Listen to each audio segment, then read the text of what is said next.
Hello and happy New Year. Welcome to the show. Thank you for watching. This is the Everything Else show. For those of you who have been watching this channel for years, I think I ran that back in 2016. I'm bringing it back. But the only way you can catch this show is on my YouTube channel. And the topics that I'm going to be exploring are things that I'm interested in. It doesn't mean that you will have an interest in it, but there'll be all kinds of topics that kind of fascinate me. And they're going to be coming up randomly. So the only way that you're going to know when that's going to happen is if you subscribe to the show and you click the little bell notification. That way it'll give you notifications when the shows are going live. It's not going to be a podcast. It's just going to be here on the YouTube channel. And they're not going to be 2 hours per se. They could be a half hour. They could be 3 hours. I don't know. However it goes is how long they're going to be. Today's guest, Konstantin Samoilov, I met online when I wanted to find out what was going on in Russia. When COVID started, I just wanted to find out because it was really raging through there, and he had quite a bout with it. But anyway, I got to know him a little bit.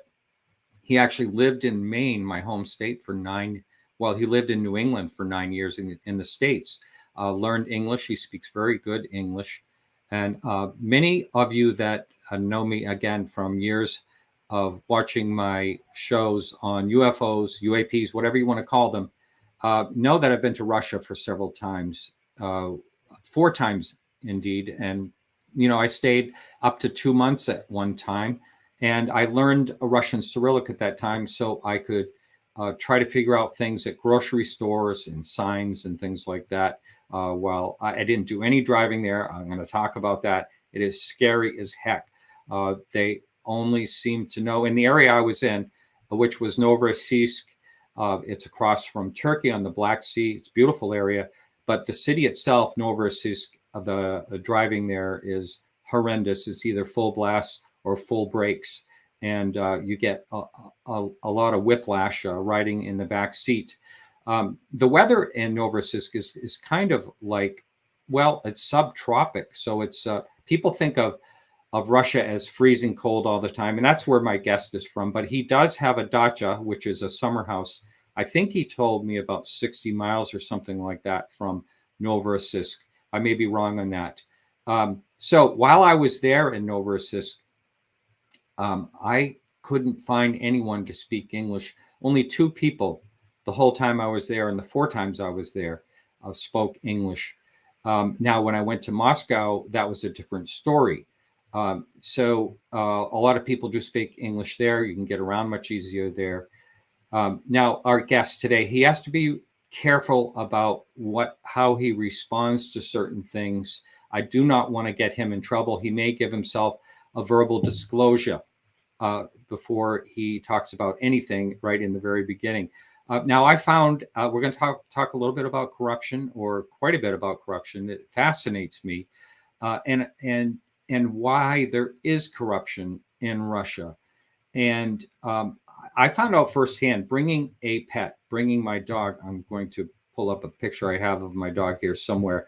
Bringing a dog to Russia is really tricky. There's a little businka, which means a small bead in Russian. That I guess knows that for sure. But anyways, when you're bringing a pet in, you have to go through the USDA and get a certificate, APHIS, I think they call it. And then you have to go visit the veterinary control I landed in Moscow at the Moscow airport. So of the 4 times I went, the last person that I met, the last veterinary control person, was the only honest one that I met. And he told me that he was working 6 days a week and that he made an equivalent of about $300 a month. Now you can understand why there's corruption. It's a survival thing. And the other people the other controllers at Moscow airport would say, now I had a translator, and they would say, oh, you are missing a document. If you want to come into this country, you have to have that document. And then they slid a book across the table. And what I had to do was take out money from my wallet and put it back in the book and then slide the book back over. Kind of figure that out pretty quickly. So if it wasn't enough money, the book came back over for more money. That's the only way I was able to get my dog in the country for 3 times out of 4. Remarkably, the last guy who admitted he was making $300 a month, maybe he was new, I'm not sure, but remarkably, he told me the story and did not ask for any money. Right now, I'm bringing in our guest. He's a great guy, and I hope you check out his channel. If you have any interest in Russia at all, what things are like, he knows what it's like both in America and Russia, and he's a great guy to talk to. Welcome. Hello, Martin. Hello, everyone.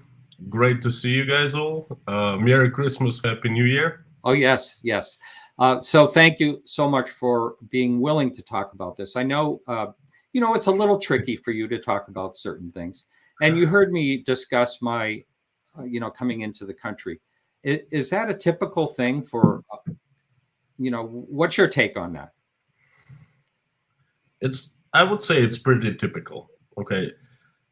For you guys who don't really know what Russia is really like, it sounds shocking. It sounds unusual.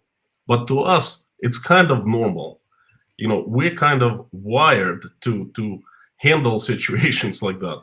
Basically, we have this language. We understand each other with the officials, with the police, and things like that. So we speak one language, so to speak.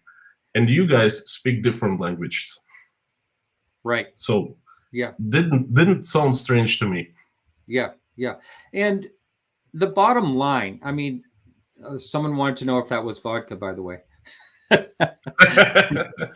It's green tea, but hey, green let's tea, pretend it's vodka. Tea. Yeah. So, right off the bat, would you say that a lot of what goes on is just due to the plain? Is it the poor? I mean, is it the economy? Why are people paid so little? Why are people paid so little? You see, Martin, that's going to be a very interesting conversation today, and it's very deep. The question you're asking is, I have to take a couple steps back into Russian history. You see, we live in absolutely different systems. The systems, the way our societies work, you know what I mean? You guys have capitalism, and you have very minimalistic role of federal government. Basically, in plain words, the federal government does not interfere much with your lives, okay? And to you, federal government is something small, somewhere out there, you don't even notice, okay? To us, it's completely different. The reason for our living in the country is that our federal government, the state, allows us to live here, okay? The state controls everything. We live for the state, not the state, exists for us. So you see, that's the major difference. And, people who are employed at the Russian, how do I say that, institutions, customs, police, KGB, and so forth. There's a unspoken social contract with them, between these people and the government, this kind of unspoken agreement. They're paid very little, but they are given a lot of rights. Just like in your example, okay? You come into customs and you have a small dog, and they have a right not to let you in. And, they do have a right because it's in the code, right? But something can be worked out. You slipped something in the passport or whatever, and say a couple $100, and that couple $100 is split into 15 parts, and each part goes to different department, different person. 1/15 is kept by the person as his own not salary, but bonus, so to speak, and the other parts go to his superior superior of his superior to Moscow, to local KGB, to local police to cover them and so forth. You know what I mean? That's unspoken social contract. So these people make very little money, but they make up everything from different sources. That's what it is. And yes, before I continue, there's a disclaimer for the Russian government to say, if anyone is listening to me, I'm just telling you imaginative things. Of course, Russia is the great, and I follow the party line, hands down. So in case KGB is listening, so you guys, what I'm telling you is just purely imaginable. That's it. I'm done with the disclaimer. Okay. So when you say it sounds like it rises up to the top. Does it rise up to the top or just toward the top as far as the I don't know exactly what you would call it. Like there's the fragments of whatever is made from, let's say, a police department. So, and I'll tell you, let me just tell a quick example here of what happened to me. And I know you have many stories, but I was riding in the back of a car, and my friend's father was driving the car. And one of these things they have in all these towns, as you go through these towns, when you're on the side roads and things, they'll have the police department sits out in front of the border of the town. They have these little wands in their hands. They have a little tassel on the end. So if there's something they don't like or whatever, they wave you over with this little wand thing. And so we're driving along, and the guy driving the car hesitated. There was a policeman right behind him. This has nothing to do with the wand waving, but I mean, I did want to point that out. So he hesitated instead of turning. He got nervous because the cop was, right behind him. So he gets out of the car, and they're talking to him in the back, and there's all kinds of arguing going on. And basically, if you wanted your car and you wanted your license, he had to come up with an equivalent at that time of 500 American dollars. So he negotiated with him. Now, this is all secondhand. Of course, this is what he said. So and he's an exaggerator, but anyway. So going back and forth, he finally said, "I'm an old man. I don't have any money." He basically walked out of there with $20, paying $20 to keep his car and keep his license. Well, he got back in the car, and I got really, really angry. And I said to my friend, I said, "Let's go right now to the police department. This is total corruption. I can't believe it." And she started laughing. She said, No. She said, "They're all in on it. What do you think? You're going to go there and get somewhere?" So, yeah. And a little piece of that 20 goes to those guys too. Yeah. So, yeah. So they're and let's just say the police department. All right. So that guy let's say he gets the $100, and the person moves on, no ticket issued, or whatever it is they do there. What goes on with that $100 bill? Well, that $100 bill, again, what do I know? I'm just a little guy, But from what I heard from out of space, that $100 bill gets split. Okay. All $100 bills. Okay. They get into one purse. I don't know, wallet. All right. At the end of the shift, two guys in the patrol car, they usually count how much they've made, and they have a plan how much they should make. Okay. So they come back to the police department. I'm not sure how exactly it works up to every single action, but they split that bunch into two parts. One part, a small one, I don't know, probably 20%, something like that, goes to them. They get to keep it. That's their take. And a bigger part goes to their superior or the person in charge of the money, these dealings in the police department. And he has he keeps records of everyone, how much they bring in and stuff like that. It's it's just like accountant basically, and then that bunch is split into different parts, and like $10 go to, let's say, KGB, $5 go to state prosecution, $10, 15, 20 goes to up to higher ups, and to Moscow some, and stuff like that. This is what I imagine that happens inside of a police department with that $100. Okay, but let me tell you, those guys who actually took $100, they're peons. They don't have much to say, and they are actually, how do I say that? Hostages, because they are given a job with a condition to bring in certain amount. Okay, if you don't, you get fired, and if you don't work, they make you quit, and if you don't quit, they put you in jail. They frame you for something. That's very common in the police. Now, yeah, go ahead.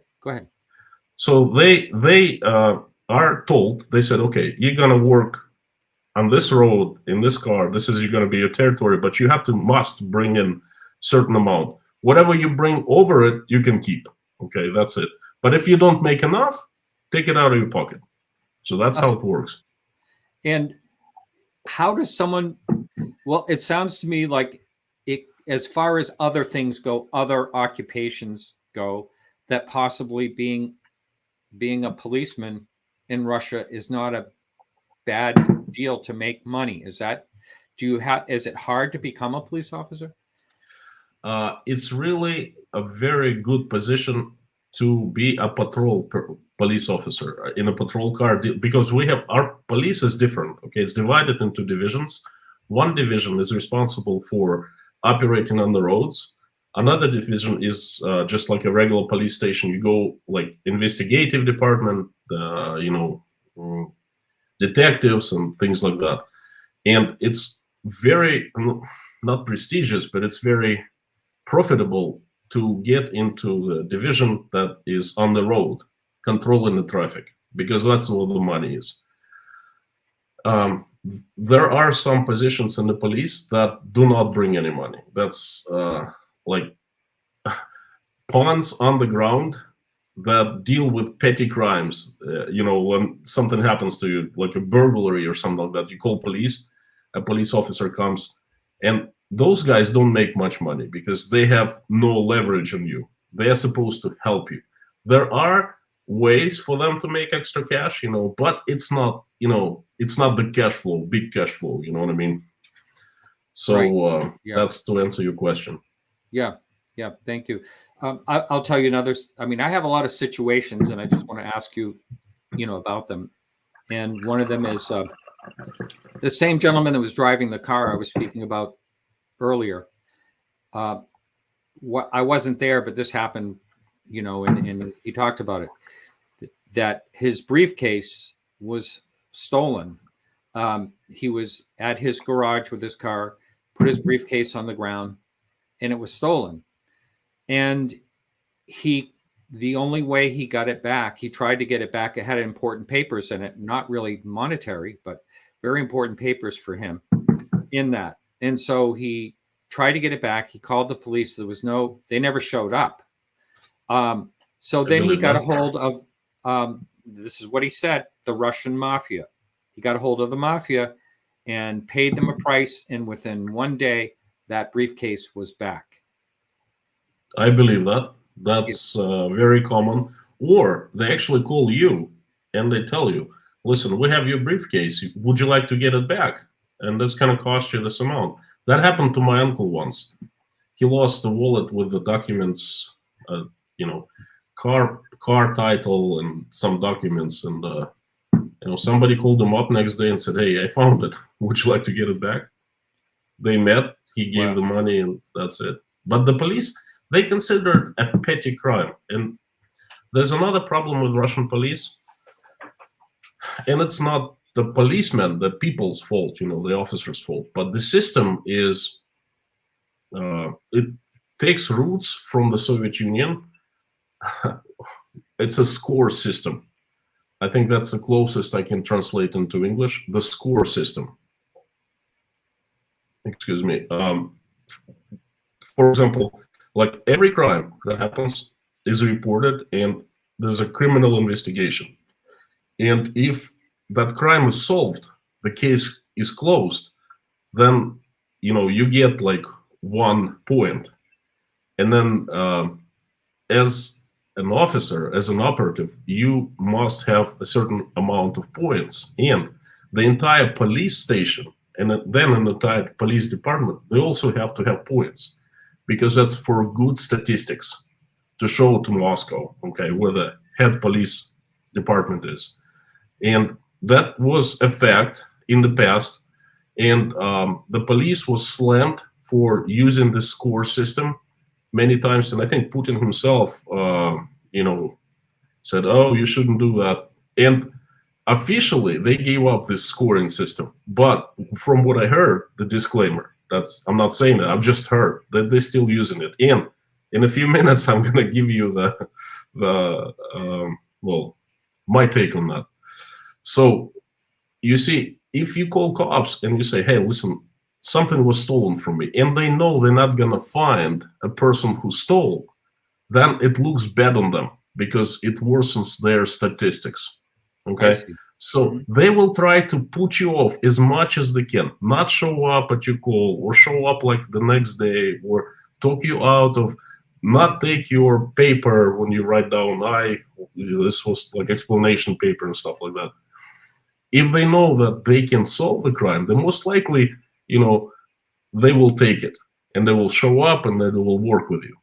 There's another way. If something really happens and you need to, you need police help, then you can say, "Guys, please help me. I'm going to be very thankful to you." And they go, "Okay." And they really start working with you as they're supposed to. And things started happening. You know what I mean? That's one of the ways to make some extra bucks for them. Yeah. But you know what? Honestly, as a Russian growing up in Russia, I mean, I don't like Russian police, and they have never been fair, and they have never been here to help, support, and protect us. But rather, they're protecting the government. Okay, and a lot of Russians don't like them. And my grandfather was a very wise man, and he was teaching me. I was like 5 years old, and he was teaching me. He was, "Listen, if you walk on the street and you see a police officer coming to your way, stop, turn around, cross the street, and go on the other side of the street." Okay. But I have to be honest with you. I have not run into major problems with the police. I've been driving a car since I was 18. And I've had so many situations on the road, but there were only 2 instances where police officers pulled me over and were trying to extort money without any reason, okay? And it was actually funny. I blew them off, like made it a joke. But like every time they would pull me over for a reason, I'd break the rules, and it was not like, "Oh, you know what? You're clean, but if you don't give us money, we're going to take your car, we're going to put you in jail." Never, okay? They could say, "Listen, you broke this rule, you did." And I would, you know what I mean? And sometimes, most of the times now, they have evidence because they have cameras in their cars. And they would say, "Well, we can go the official way, or we can come up with something." Things like that. But there were always a reason behind this negotiation. It was always my fault. So coming back to the guy you were talking about in the car who was asked $500 and ended up with getting away with 20, there must have been a reason for them to stop him. And well, it doesn't have to be a reason for them to stop, but it's like a regular check, okay?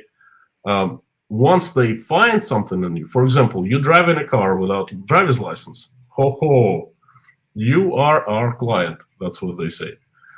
Or you drive in a car not registered, or without sticker, or something like that, you know what I mean? So there must be a reason. Or you're wanted by police, like nationwide, you committed a crime somewhere else, things like that, okay?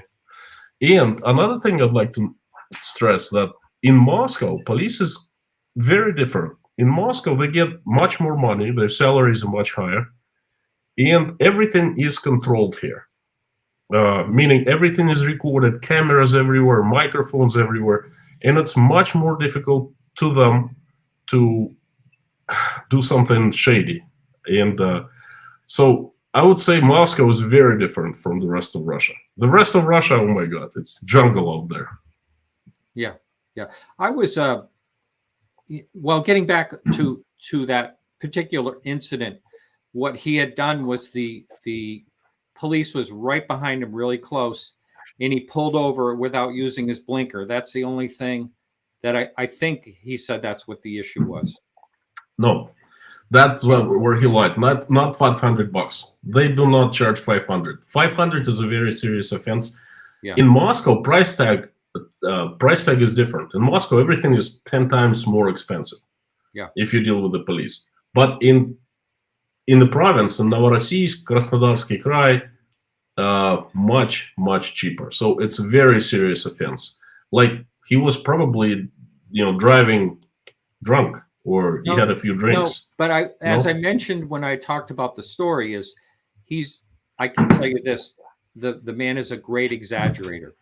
So it could have been $100, it could have been $50, and I never really knew. Anytime I heard a story from him, as it was translated to me, it was like, things were often exaggerated. So I won't hold any credence to the price being 500, but the whole thing did really did upset me at the time.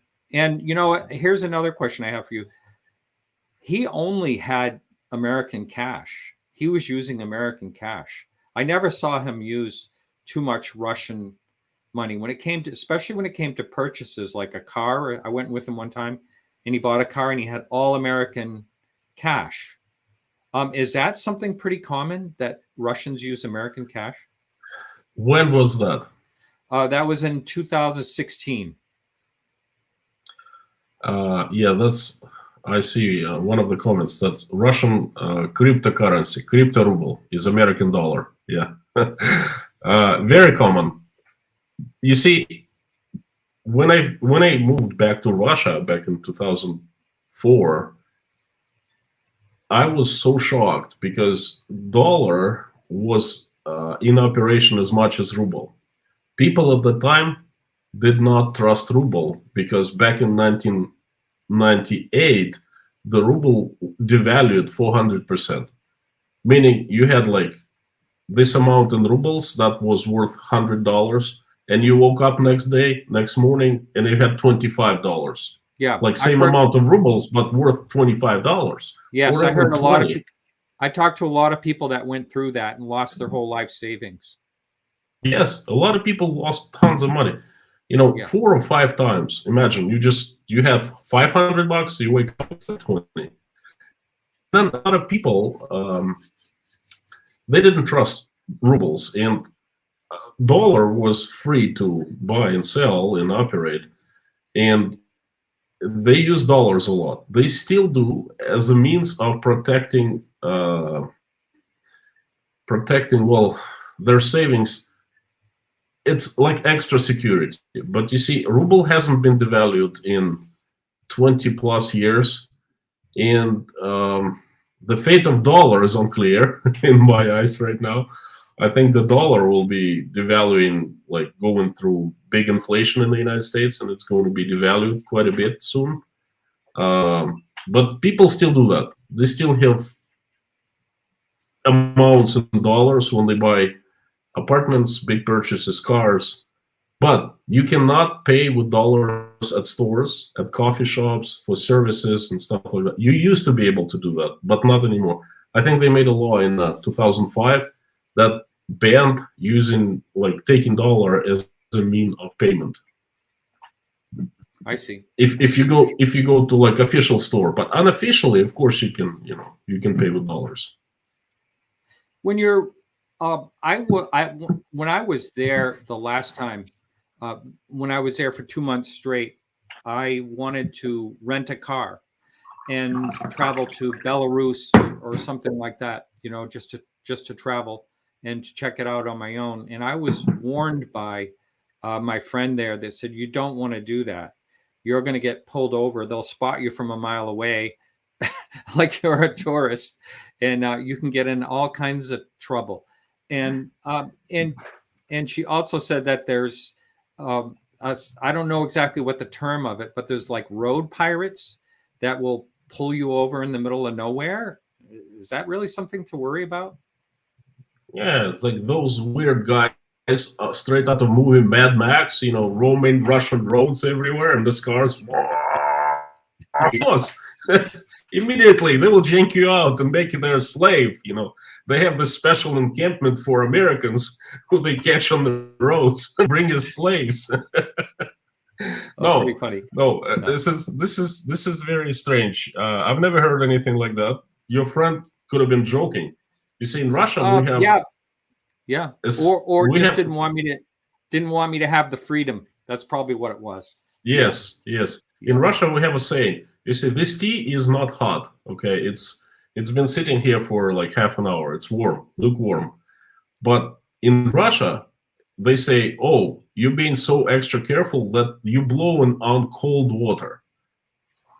Just to make sure that this water is not hot. You know what I mean? So if that person was serious, then she or he was blowing over cold water, meaning being extra paranoid. And perhaps there was another reason. Although I must mention that things like that did happen in the 90s when mafia was rampant. There was business. You would go to Belarus, and buy a car because cars cost there twice as little. Okay, and you would drive it to Russia.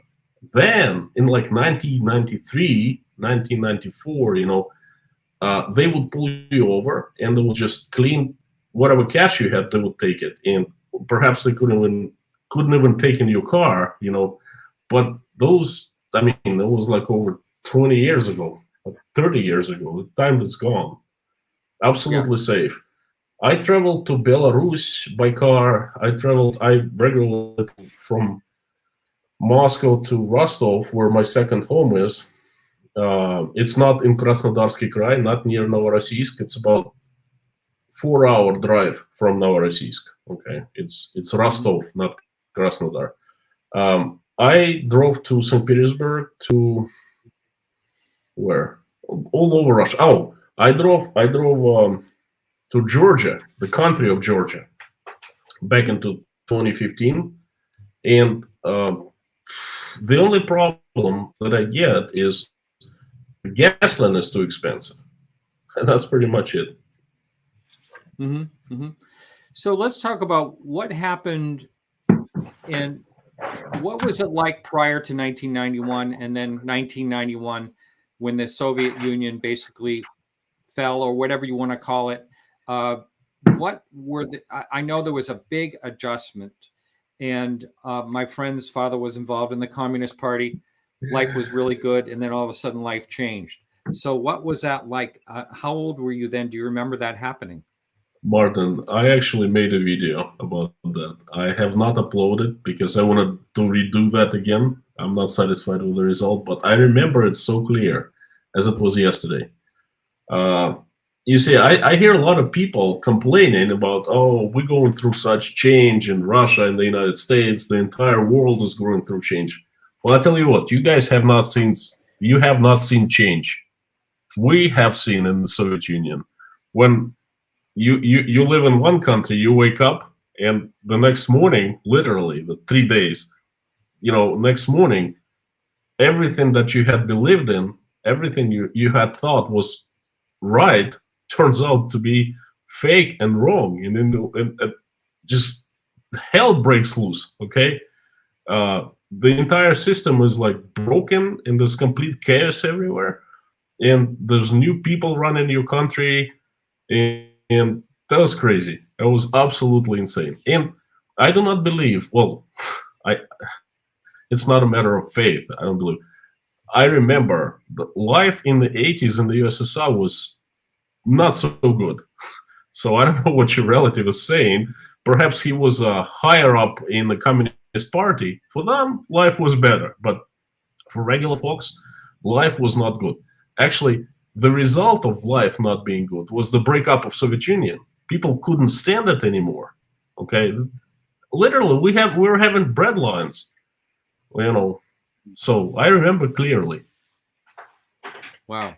Well, yeah. I have talked to the one person that I met that was a local. She was a tennis player, and she said that she really liked the change when it happened. Now, I know there's the one thing that changed that was not so good is there used to be really good food regulation, and that the regulations kind of went out the window when that happened. Is that right?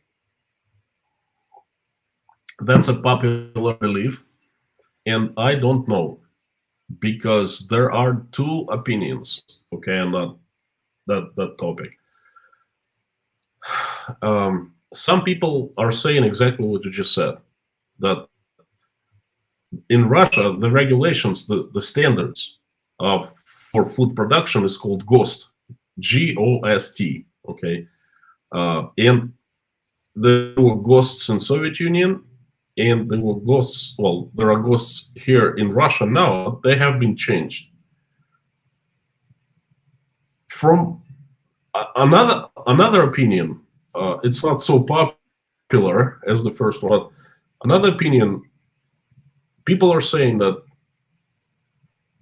all these additives, okay, all that chemicals that they started adding into food were created and researched in the USSR in the 70s, because the USSR started facing food shortages in the late 70s. So to make food stretch, they started coming up with ways to add something into food, to create more volume. For example, I know that for a fact that, the bologna, the sausage, okay, in the USSR, they came out with a technology. They would put toilet paper, pulp paper into bologna that would make more volume. Same thing I've as heard that. hot dogs. Hot Yeah. dogs, 100%, that's true, okay? And it was written in the standard, okay? Then they started putting additives to preserve food, like E230, E235. I don't know how to call these chemicals, but so that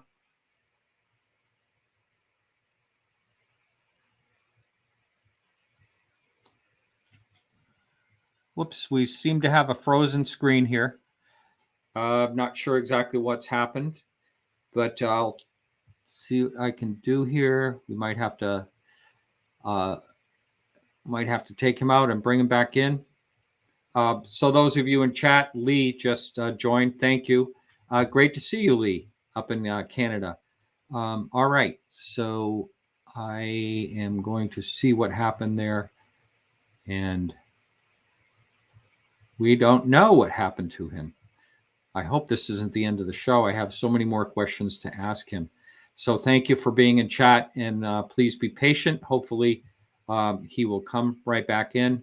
He popped out. He's going to, hopefully he didn't lose internet. That's the thing we never want to happen.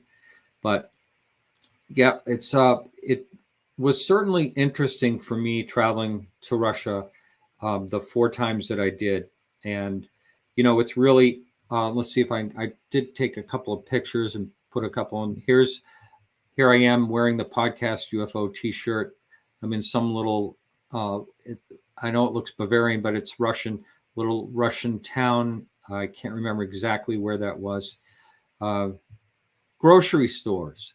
Here's, you can see the writing over there on the side of the wall and the signs. So one of the things I noticed about a lot of the grocery stores, they're not really stores that we're used to. You had to go to the butcher if you wanted meats. You had to go to the baker if you wanted breads. For this concept of a grocery store where there's a variety of things in, is not something that had been around for a long time in the area that I was visiting the most part. I think he's coming back in. Oh, you're back. So I was just I kept this going. I was talking about, being in a grocery store, how the grocery stores initially, there wasn't such a thing. Basically, you went to the butcher, you went and you got bread at the bakery. It wasn't all housed in one place for the most part. But now that you're back, I can't even remember, because I had to keep this going, exactly what you were in mid-sentence. Do you remember what you're talking about? I was, of course. I'm sorry. There must be KGB or police going after me. They heard I was, Yes. bad mouthing Definitely. police, and they're like, "Oh, we're gonna do something about it." Or the Men in Black. Yeah. Yeah. Yeah. Man in red, blue, and white. Yeah. I was talking about this crossing of the industries, the chemical industry and the food industry, that happened in the USSR. You know what I mean? The roots, at least the roots, are in the USSR. Like by trade, I built power stations, and big and small ones. And lately, we've been offering lots of small power stations, independent power supplies for manufacturers. And one of our segments is agriculture. Large food plants, food processors, owned by the Russian companies and the Western companies. Mostly owned by the Western companies, but they trying to install their own electricity because it's becoming too expensive to buy from the government. So I've been going around different milk plants, cheese plants, and meat plants, meat processors, and stuff like that, and talking to them. And they all telling me that they actually, like, people who produce the food in Russia, they eat the food, the very same food, so it's safe. It does have some chemicals, but they're saying it's too expensive. If you put too much chemicals, you have to buy them, and they're expensive. It's cheaper to use more natural products. I'm not sure whether I believe it or not, but that's a popular opinion among the manufacturers here in Russia. Interesting. So I have to tell you this. This friend of mine recently sold, a couple of years ago, sold his boat yard in Miami. He worked on major boats and yachts. A yacht came in. The yacht was owned by a Russian oligarch. And this yacht had like an army on it, some type of army. It wasn't like an army, but they were all in uniform. They had something to do with Russia. I'm not sure exactly what they were. This yacht was so expensive. It had an escape submarine that could go out from the bottom. It had an elevator. It had, I forget exactly how big this thing was. And it had also like weaponry of audio weapons. So like it could blast out these sounds that were so loud that if anyone went to board them, they would be blown away by the audio. I'm not sure exactly what that's called. But the point I'm getting at, you just mentioned power companies. Supposedly, from someone that my friend spoke to very quietly about it, his rise to great wealth was being a friend of Putin's and getting a few dollars off of each electric bill, or it had something to do with the electric company. He would get little teeny bits that added up to billions of American dollars. And he never got to see the family at all. They never even were on the boat, just the captain of the boat and the people that were piloting it. But he said there was a pretty big crew on the boat, and they were all in uniform. Is that surprising any type of way to you, any of that? No, not surprised. I'm not surprised whatsoever. That's how things work in Russia. You see, Russians, I'm not going to call the names, but the higher-ups, they have access to Russia's resources. And they're basically funneling money to overseas, to Cyprus, British Virgin Islands, to the offshore zones. And that's exactly what probably is. The guy gets his stake out of every single dollar that we pay to the utility company. Probably gets 10%, amounts to billions and billions of dollars. And then his family lives probably in London or in Miami. He has a few yachts. He has huge security company, services all the time and stuff. That's how it works in Russia, basically. And so one of the things, I'd like to ask you and just hear your opinion of it. I've also understand that there's a lot of propaganda when it comes to the news there, that most of the news stations are somehow linked to or owned by the very top. So when you're in Russia, what do you hear about Alexei Navalny? Yeah. Well, this consists of two parts. The first part is the stations and the media are controlled by the government or owned by the government.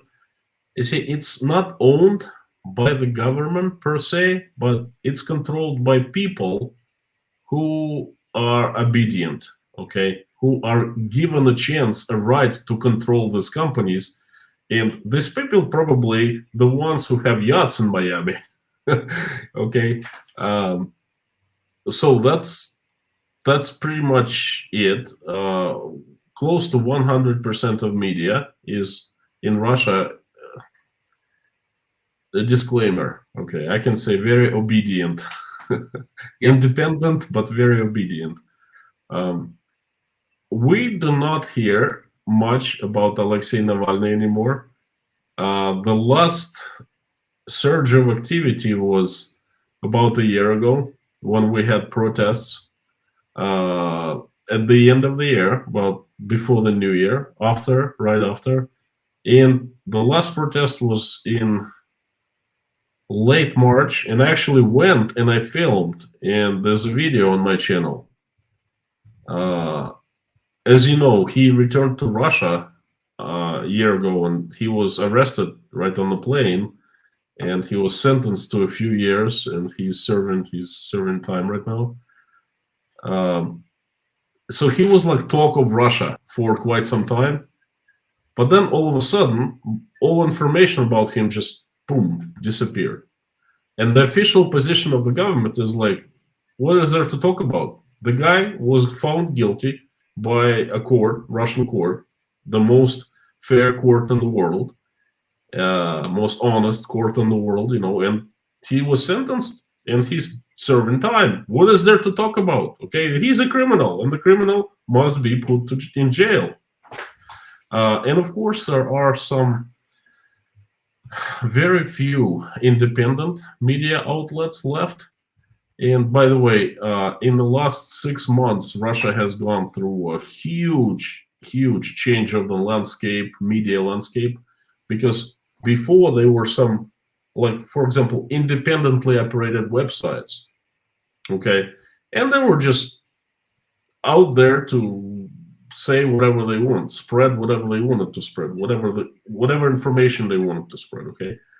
But there were a few laws created and signed into existence a few months ago that would, well, the laws gave the state the ability to label any media outlet, any physical person, just person like myself, any of us, any company, any business, as an agent of enemy, if anyone gets financing from abroad, not from Russia. For example, a donation of $1 made from abroad to I don't know, PayPal or to a bank account from a person you don't even know, okay?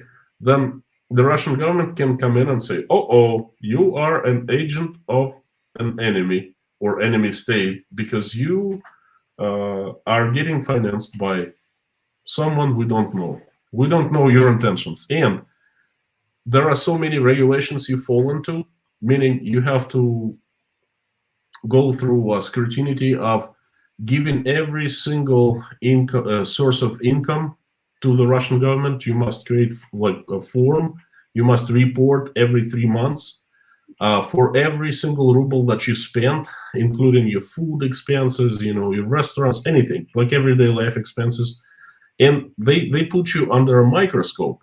And it's so difficult for a company who relies on selling commercials, for example, in the West, and getting money from Google ads. Okay, it's so difficult because they must state in large letters before they put any information.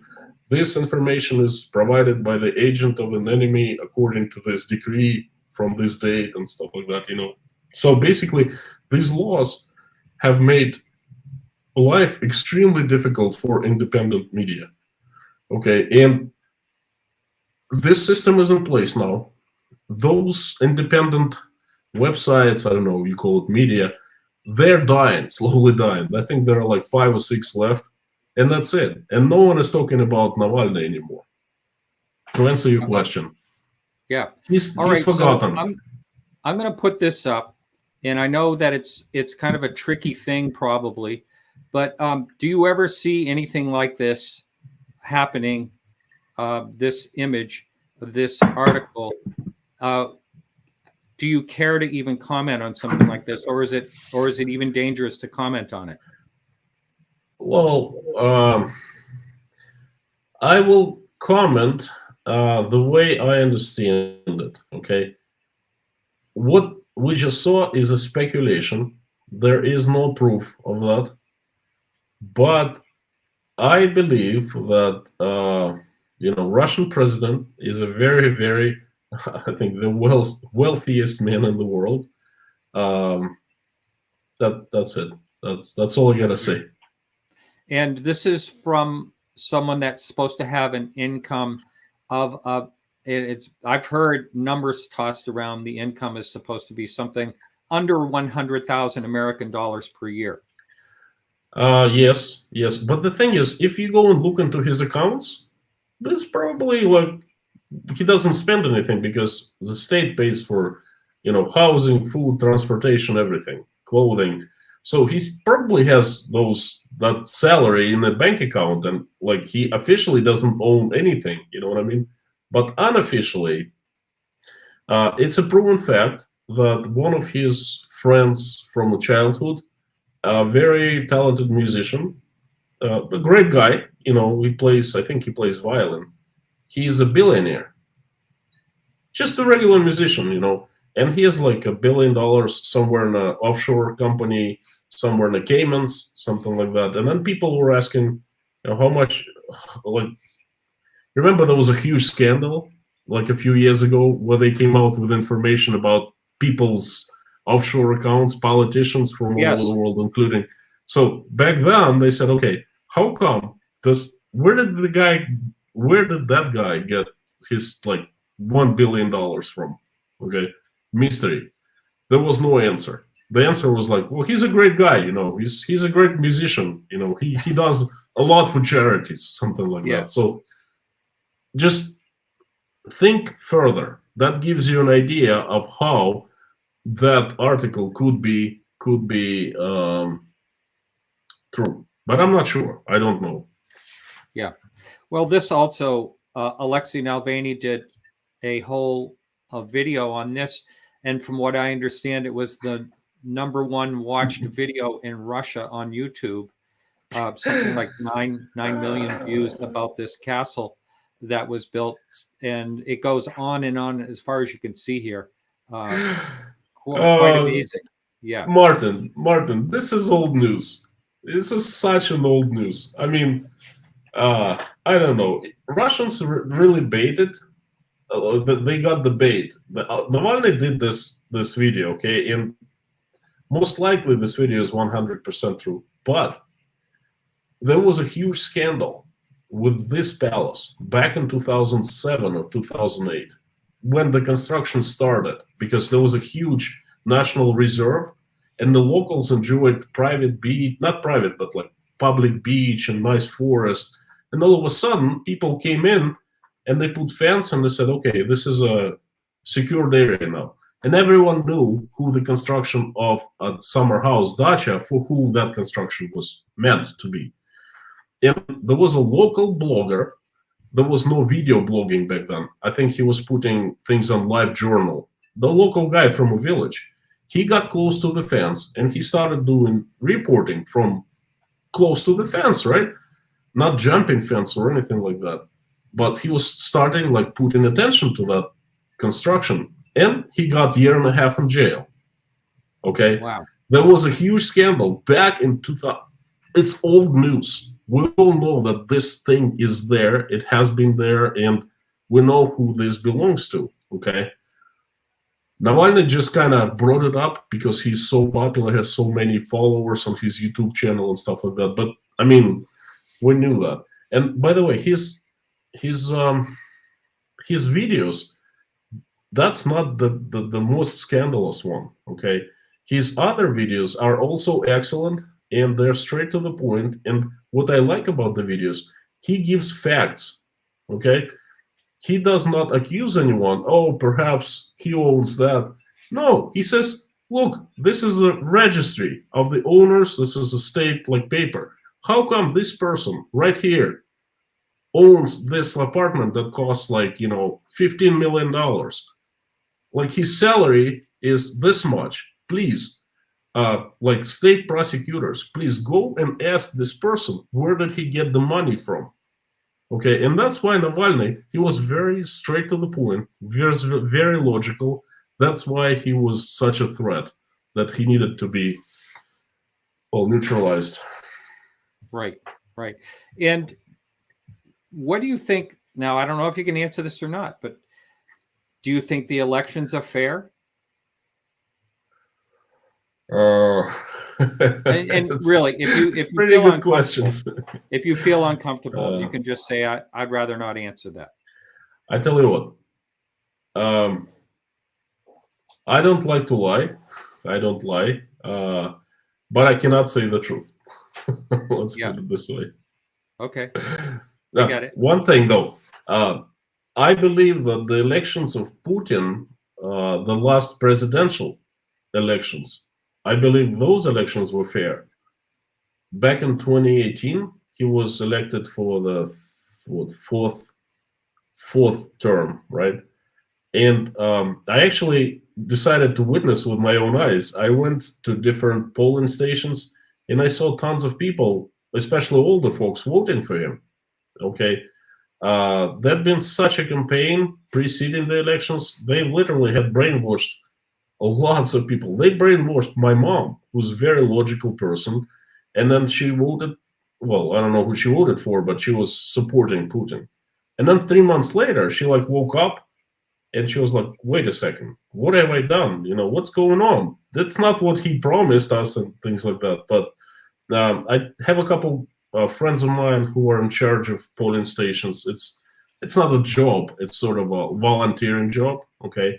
But I called them up and I said, you know what, 75%, 3/4 of people actually are pro-Putin.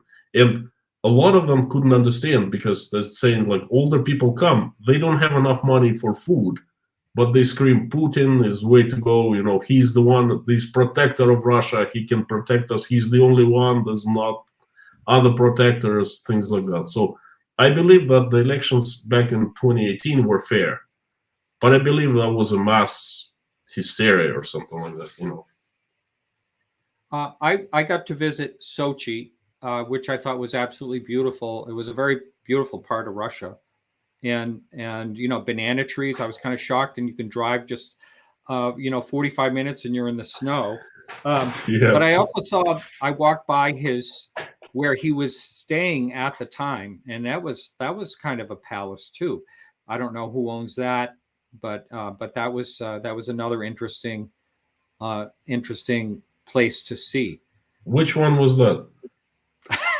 There's many. There was a big, huge fence right in front of it, right in Sochi, and it looked massive. I don't know exactly what exactly. Most likely, it's called Bacharov Ruchey. That place is legit. It's like Camp David in the United States. Mm-hmm. That's where all meetings with different leaders of different countries take place. That's 100 official, 100 legit. It's maintained by the government, and that's where Erdogan comes, Angela Merkel comes, and I don't think American presidents ever came there, but like presidents of different countries, they come to Moscow, but sometimes there are events in Sochi because Sochi is such a popular place in Russia. Then they go to Sochi and then they meet at Bacharovnichi, and they can ski there. And Putin has a few residences there. Yeah, yeah. He loves to ski, by the way. What's that? He loves to ski. Oh, I bet. And I know a lot of, a lot of people in Russia, a lot of women you hear say they love Putin. He doesn't drink. That's kind of what I hear them say. Like the fact that he doesn't drink is something attractive to them, as well as, of course, him being an extremely powerful person. And I wonder how long his reign will be, how long he'll be in the position he's in. We will all probably die, and he'll still be the president. that could be. So I wanted to talk about quickly. Let's talk about the differences between Russia and America.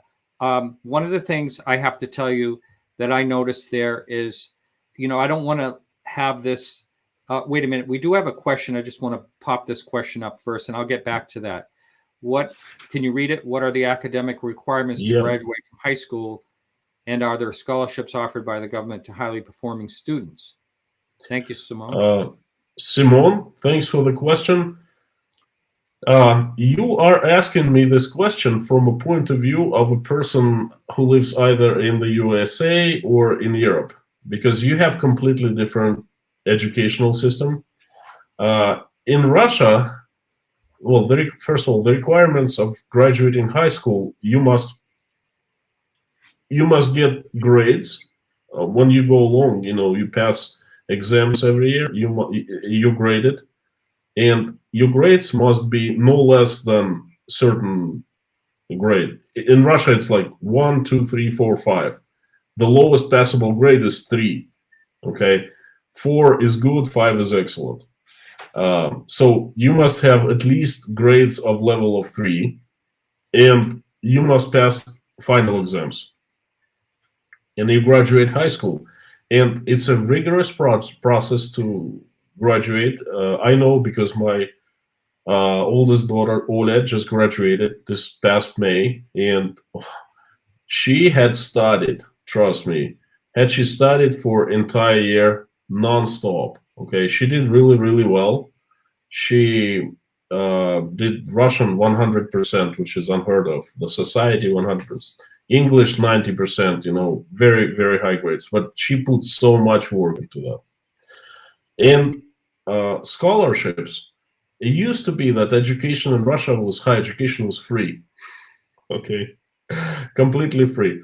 If you pass entrance exam to the school, so there's like final exam to graduate high school, and then there's exam to enter to the university. Okay, so you must show the university that you possess certain degree of knowledge to be able to start studying there.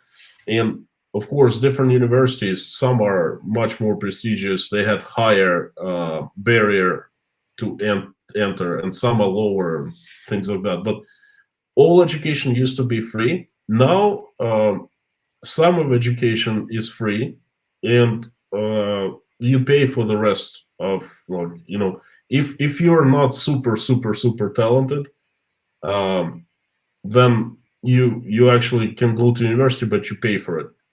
Scholarships, well, it's not a scholarship. It's like complete government pays everything, completely picks up your bill. It's offered to brilliant students, but the problem is the system is abused a lot, and a lot of children of connected people, in the higher ups in the government, state prosecutors, judges, children, they go and study for free because, they know people, if you know what I mean. But if you're extremely talented and extremely bright, then you can also get high education for free. But even if you pay, it's not much. It's not as much as universities cost in the United States. A decent school here in Moscow is 4,000 a year, something like that, 5,000 a year. I see. So let's put. I'll just ask a couple more questions. So let's say I lived all my life in Russia and I had a job doing a taxi or something like that, and now I want to retire. What's retirement? How does the government take care of people that are at retirement age? Once you reach certain age, it used to be 55 for women and 60 for men. And literally 2 years ago, they upped the ages by 5 years. Now it's 60 for women and 65 for men. So they basically stole 5 years of our pensions. Okay, that's the government. That's a story of its own, you know what I mean? But once a man hits 65, he's officially retired and he gets pension from the government. And the pension depends on how many years he had been employed and how much money he had brought in. So basically, out of every paycheck that you get, some of it goes to the government, to the pension fund. My mom had been, well, she had a career of an accountant. She was a chief accountant for a large company for a number of years, 20 years. Her pension is $200 right now, a little less than 200, so not much. Right. Some people with lower pensions, and the highest pension I heard of a regular person is something like 300, 350 in American dollars. And of course, if we're talking about the government employees, for example, KGB people, police, military, they're probably from $1,000 to $1,500 per month, something like that. So there's a huge difference. Wow. Yeah. I mean, that's, Yeah. I can never figure out how people can survive on the $200. I mean, they barely, it beats me, Martin. I don't know. They barely, they just, they live on bread and water, basically. Terrible, terrible. Well, I do want to say the one thing about the hospitality. I was with the people that I'm always with when I was there, and we stopped by this house where they're basically living off the land. They're very poor, and I walked in, and they're like so grateful to have a visitor. They pick their vegetables and hand them, and they're just, I didn't understand a word of anything they were saying, but they were just so much fun and so pleasant. And it's hospitality is a big thing in Russia. One of the big things, right? Yes, you wanted me to compare a few things. Yeah. So let's compare that to America. It's like you meet someone, they're like, hello. And, but in Russia, I see there's like gift exchanging. You bring something with you when you visit someone. Yeah. So what are some of the differences? There's a big difference. In Russia, again, we must take a couple steps back. Culturally, we share a lot of similarities with the West, but you see, Russia geographically sits between the East and the West. Okay, the West, Europe, and the United States, and the East, China, and all those countries. And Russia is a little bit of a hybrid between the East and the West. So a lot of similarities, values are the same, but there are some differences. In Russia, like the whole thing about the United States is, if you like, it's really great and proudful to make yourself as a person, to start from zero and rise up to the top, and become a millionaire, become business owner, become like, I don't know, a politician or whatever. But it's really important that you're doing everything on your own, by yourself. Okay, you're self-made man, right? That's what you guys take pride of. And I like that very much. In Russia, it's different, because here you have to be in a clan. You have to be in a large group of people who help you. For example, if you want to achieve higher ranks in the police, you must have someone inside the police helping you out, pushing you, so to speak. You know what I mean? If you want to become a politician, there's no way you can make yourself, because you're going to be standing alone against a huge system of people. And those people will be helping their own people, and you're going to be in the way. They're going to roll you over, like a tank. And so, see, that's the difference. In Russia, when the Russians hear that that person doesn't belong, like in the United States, he's a self-man-made, they're like, what is he being proud about? You know what I mean? That's not cool. It's cool to be in the clan. It's cool to be connected with people. It's cool to be helped. And the same thing with like when you go and visit someone in their house, they really welcome you and they like you and they feed you, and then you can sleep at their house. They offer you everything. They offer to share their life with you. Yeah. Well, that's an Asian thing. That comes from Asia, because in Asia, people think that you might be someone who they can benefit from in the future, or you can be someone who can be included into their clan, or you can include them into your clan, stuff like that. So Russians are not very pragmatic like that, but that hospitality comes from the East. You see, we are the clan society, and that's why when we have a guest over, it's like we're ready to go out of our ways completely to accommodate the guest. That's a tradition. And Yes. that is a very nice tradition, actually. It's fantastic. Russians, I always compare Russians to crocodiles. Crocodiles really rough on the surface, like on top, but once you put them belly up, belly is really like white and very not so tough, very soft. So that's how the Russians. When you walk to a person on the street and start talking to a Russian, probably gonna be rude to you, like, don't talk to me, they'll blow you off. But once, oh, you are Martin's friend or Konstantin's, or you came from America, you cease to be a stranger to them, okay, and you become like their friend, and that completely different story. They warm up to you and they open up to you.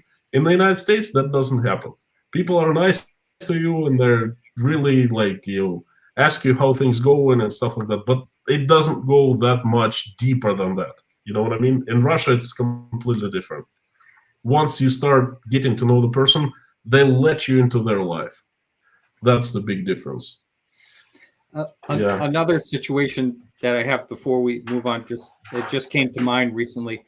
I was walking my dog down at the Black Sea along the walkway there, and there was a woman, an elderly woman, and I was with my friend, and as soon as my friend said, "Oh, he's from America," she gave me this look like she wanted to kill me.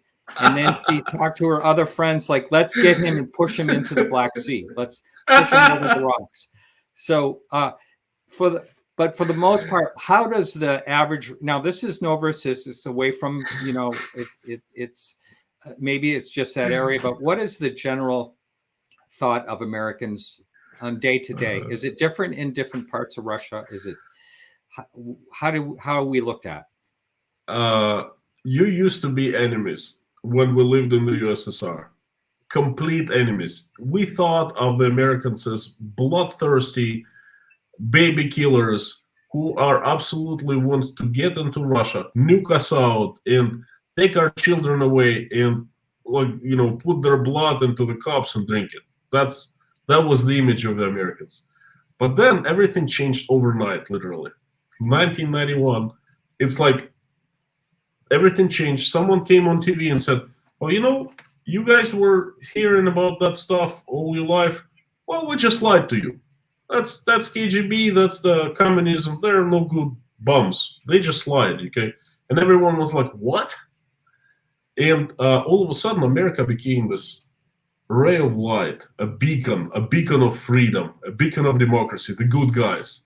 And we're all like, "Wow, Americans are our friends." And we started watching American movies. American companies, started selling their goods in Russia. Little did we know that that's not such a great thing. We should have kept our own brands and products. But anyway, everything just turned absolutely fantastically great. Americans became friends, literally. You remember the Scorpions came to Russia, they did a huge concert and, singing Down the Moskva, walking Gorky Park and all of that. It was great. The 90s were fantastic. Then Putin came to power. He was young, inexperienced, and he liked America so much. He wanted to be included. He wanted to join NATO. He was telling everyone on national TV, he was addressing the nation, he was telling, they promised me that they're going to take Russia into NATO within 2 years. We're going to be a part of NATO soon. And then he was so pro-American, pro-oriented to the West, okay? He was always considered, now Russia is part of the West, now Russia is part of the democratic world and stuff like that. When 9/11 happened, the first country who called, the first president called George W. Bush was Putin. He said, what can we do? He said, well, open Russian airspace for the planes to go and bomb Afghanistan. Putin didn't even ask one question, why would you bomb Afghanistan? He said, done deal. And American bombers flew over Russia, okay? That's how close Putin, he wanted to be included. But the Americans really, well, they didn't want to include him. And they kept lying and lying and lying, taking advantage of Putin and Russia. And then everything changed in 2006, okay? The tide changed. At first, there was like little changes here and there, but then more and more and more. And when Barack Obama came, they had a personal conflict with Putin. They got into a fight over something. I don't know what that is, but that's when the things started getting really bad. I don't know. Could have been Putin could have hit on Barack Obama's wife or something like that. I think it was very personal. You know what I mean? And America started kind of pushing Russia away more and more and alienating it. And, it climaxed in 2014. And from 2014 up to pretty much 3 weeks ago, America was, they still call America partners, but they go, our partners, like Putin sanctions on us and stuff like that. Okay, so America became much, how to say that, a bleaker image, like more sinister image, became like Russian media, Russian government started making a more sinister image of the United States. And it climaxed a couple of weeks ago, or actually a week ago. Putin just had a national address to the nation, and he was asked by, I think, New York Times or one of the Western papers, like we're not really happy what Russia is doing. And he basically said, go to hell. We're going to do what you're not our friends anymore. You're our enemies. We're going to do what we want to do. We can invade whoever, you can invade Afghanistan and Iraq. No, you cannot tell us anything. We can do whatever we want. So basically, I think a week ago, things have really gone from bad to worse. Okay. So that's official image. And of course, Russian media has been pushing this agenda of Russia surrounded by the enemies since 2014, okay? It's how Russian politicians get their points, and Putin gets his points. They are the ones protecting us, regular Russian citizens, from evil Americans, from the enemies, let's put it this way, from the enemies. And Russia is surrounded by the enemies. That's to answer your question. And then those old ladies trying to push you to the Black Sea. I'll tell you a story. Okay, I saw that with my own eyes. I came back to Rostov in 1998. Okay, and I was visiting my relatives, and the story unfolded right in front of my eyes. Imagine like an open bazaar, a market, farmer's market, and the guy has a huge truck of watermelons, and his watermelons are not that great. And he cannot push them. He can't sell them. Okay, and then he tries for a few hours. Then he has a brilliant idea. He gets a huge piece of paper, and it says, "Watermelons imported from America."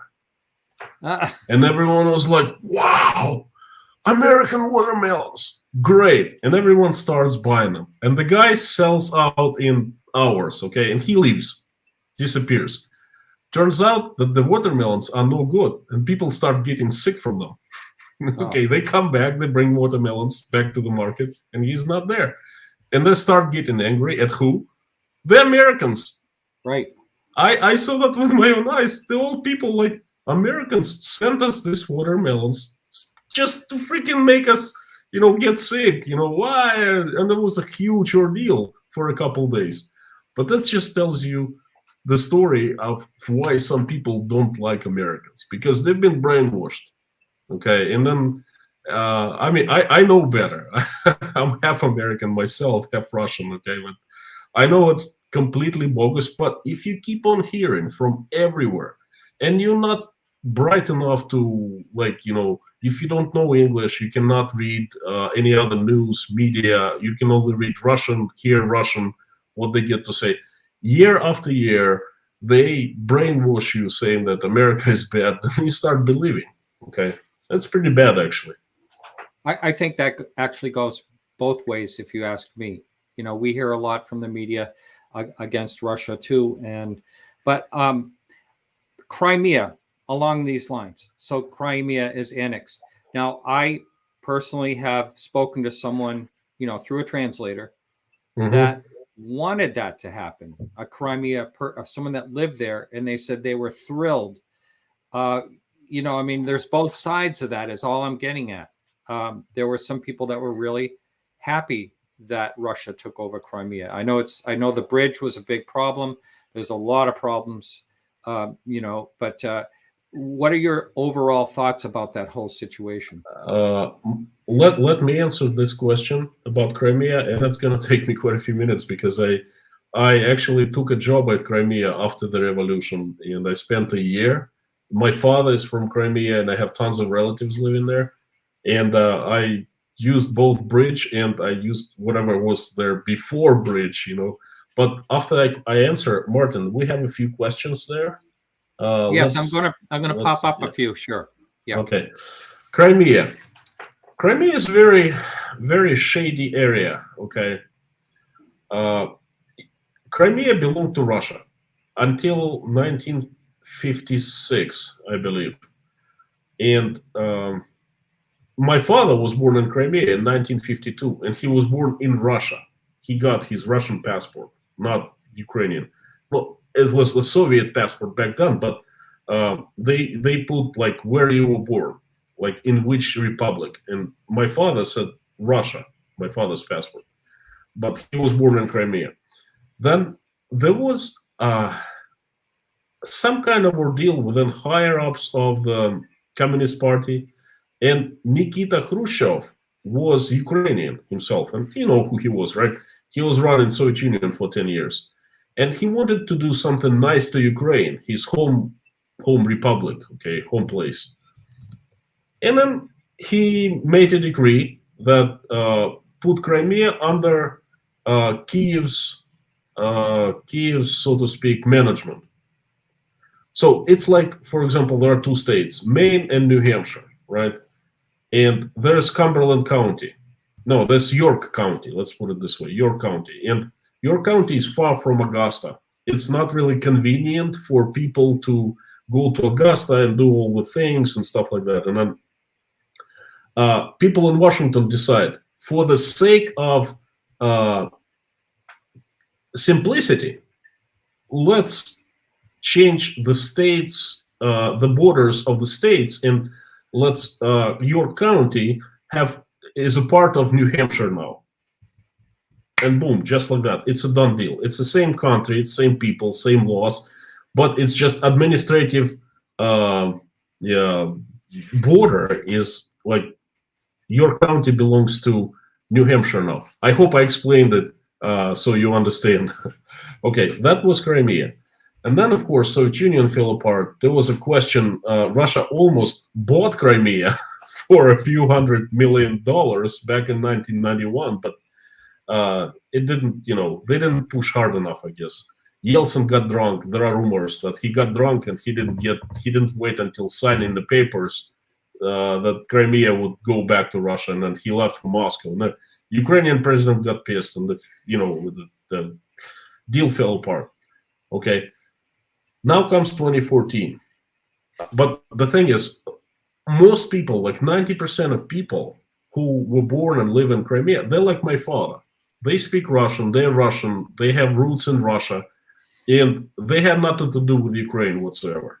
Okay, and from 1991 to 2014, there were tensions between the Russian population of Crimea and Ukrainians, the Kiev, because Kiev was pushing agenda like to make the first language Ukrainian, but the people in Crimea, they would just literally flood the streets and say, hey, no, we speak Russian, and this is the way we're going to do it. So there were tensions, okay? And then 2014, things happened in Ukraine, and there were a lot of Nazis taking over Kiev, okay? And then they're taking over Kharkov, large Ukrainian cities, and they were really killing, well, not sure about killing, but threatening Russian-speaking population, because Ukraine is like 50-50. Half speaks Russian, half speaks Ukrainian, right? And entire Ukraine fell under power of these people, like real Nazis. They called neo-Nazis, okay? They have swastikas on their flags and stuff like that. Azov battalion, people like that. And they threatened, Crimea is like a peninsula. It's like an island, okay? And they threatened Crimea. They said, okay, now it's your turn. We're gonna go there, and if you insist on speaking Russian, standing up as Russians, you're gonna be dealt with, okay? And a lot of people got scared. And this is where Putin, and I don't know, his buddies or whatever, anyway, the Russian troops flew over the strait to Crimea and basically took it over. Okay, they did not have a massive invasion. Basically, what they did, they put people in the capital of Crimea, Simferopol, in the Senate, and they let people decide whether they want to remain in Ukraine or to secede and join Russia. Okay, and I can tell you that I cannot give you the legal explanation whether it was legal or not. There are different opinions I've heard, but I can certainly tell you for sure that people of Crimea, 90%, they absolutely were pro-Russian, and they voted to leave Ukraine and join Russia. Now, again, I'm not sure whether it was legal or not from an international point of view. I'm not like a lawyer, okay? Yeah. But the people, they were Russian, and they remain to be Russian. And they still, most of them, they're welcome that decision that was made 7 years ago. Now, the story that I have, my father was born there. I have family in Crimea. They still live in Crimea. And I love the place. That's my number one place in Russia. It's absolutely beautiful. It's got great climate, the Black Sea. And I visited Crimea a few times. The last time before, when it was Ukrainian, I was there in 2013. I actually drove from Rostov, and I drove all around Crimea, okay? And then comes 2014, and de facto, it's Russian. And I drive there just to look around, and I go with the bridges right now. There was no bridge, but there were just huge ships going back and forth, transporting cars. So I ended up staying in line for 18 hours. Yeah, I've heard of that. I heard that. Yeah, I was stuck, but you know what? It's not a big deal. I remember with it's good memories. I met some people, we were just sharing food, we were making jokes. It was just sort of adventure, okay? Not very convenient, but hey. And then I was offered a job at Crimea. I spent working there for 1 year, managing like a huge 2,000 room hotel resort there. And when I was driving one day, like in June 2014, right, I was pulled over by a car. A car just, passed me and started pushing me so I could stop. And I stopped. And my car has Moscow license plate, so they could see I was from Moscow, right? and the car was Ukrainian, because all license plate back then, they were Ukrainian. It was a really strange situation. It was like, you know, for example, Maine being American, it becomes Canadian. Canadian police comes in, you know, Canadian and it's like, wow, what the heck is going on? So anyway, it was strange. So I stop, and the two older ladies come out, and they ask me if I'm from Moscow. I'm like, yeah, I'm from Moscow. And they start thanking me. They're saying, thank you so much. We're so glad that we're part of Russia now, okay? And they're like, we have some wine. Would you like wine? I'm like, no, I don't. I'm okay, you know, I'm driving. Well, let us feed you. We have some food. We have some, you know, sandwiches and stuff like that. They were ecstatic. I was with my wife, and we couldn't believe it. We were like, wow, this is insane. Just to show you the spirit of people after Crimea joined Russia. It was fantastic. There were graffiti of Putin everywhere. Like, Putin is our savior, you know, welcome to Russia. We just want to be part of Russia and stuff like that. Some of the graffitis are still there. It's just like they faded. You know what I mean?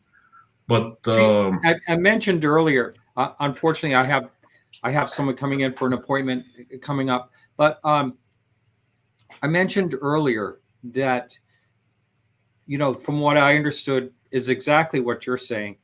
In the United States, we never heard that part of it. I never heard that part of it on any news media in the United States. Just that it was a horrible situation and a terrible thing. So that just goes to show we don't hear all sides anyway. And thank you for doing that. I want to run through these questions real quickly. I have to actually wrap in about 10 minutes. So this question, I'm not sure if you're going to be able to help this person or not with any advice, but you want to read that? I'll read it out loud. I've been to Russia 8 times, married my fiance in Moscow in 2013. Now, because of a legal problem that I had back in 1998, the State Department will not allow me to allow my wife. I'm not sure exactly. That could have been written a little better, but I don't. I think they're saying they can't bring their wife in the United States. I certainly cannot help with that. Yeah. I think that if you live in the United States, you have better luck dealing with the U.S. State Department. That I don't know. Yeah.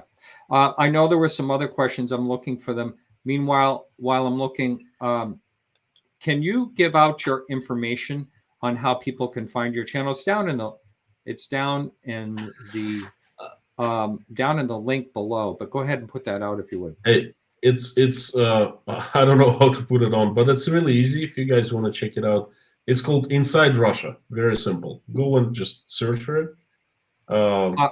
Yeah, it's right. It's very easy to find. And again, it's linked down below. Here's a question from John about Navalny and Putin censored. That's pretty well known that is, I think we more or less covered that, but thanks for the question. We covered it, you know. Yeah, we covered that. Now I want to close on this.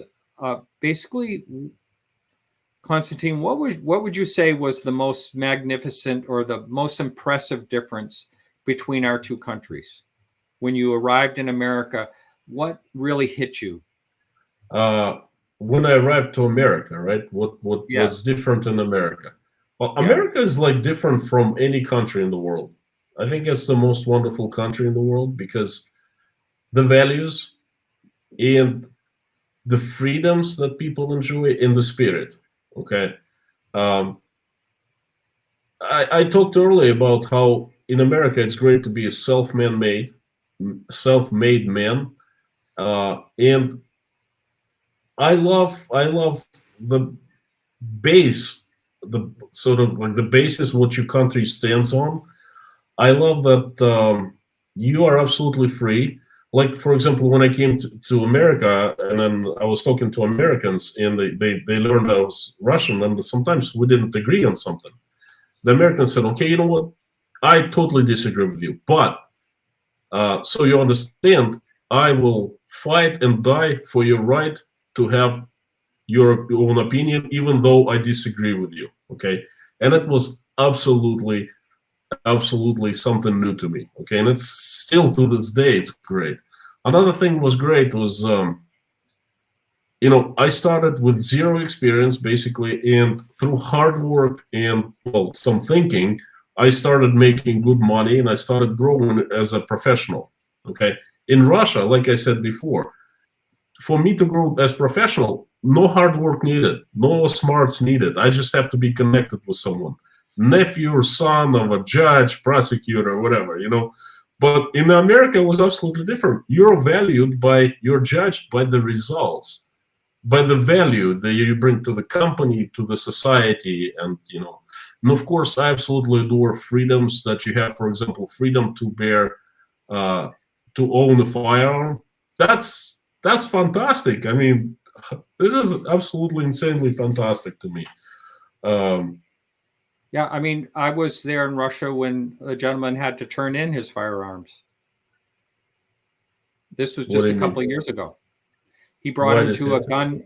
I can't remember how far away we drove, but he turned them, and I think the government paid him some type of money for them. I'm not sure what that was about, but it was like old family, shotgun that he had or something. Yeah, Russian government doesn't like people to own guns. Okay, but when I first got to Maine, I met people who were just American Rifle Association members, and they were just shooting like twice a year, and they took me out in the woods and they gave me all kinds of like M16, AK-47. I couldn't believe it, because that stuff is impossible in Russia. But in the United States, everyone knows that another person can be armed, and therefore you don't mess with a person. That's it, plain and simple. You know what I mean? What better can you get? So what else? Yeah. Basically, the Constitution that is so precious for the Americans and so protected, and no one can touch the Constitution. That was such a great difference between Russia. Then another huge thing was the independence of court system, because in Russian courts, the decision can be, well, procured. But in the United States, in 99% of the cases, it's honest, it's fair. You have to have a good lawyer, you have to put up a fight, but it's fair. You know what I mean? That's what the whole system is fair, based on fairness.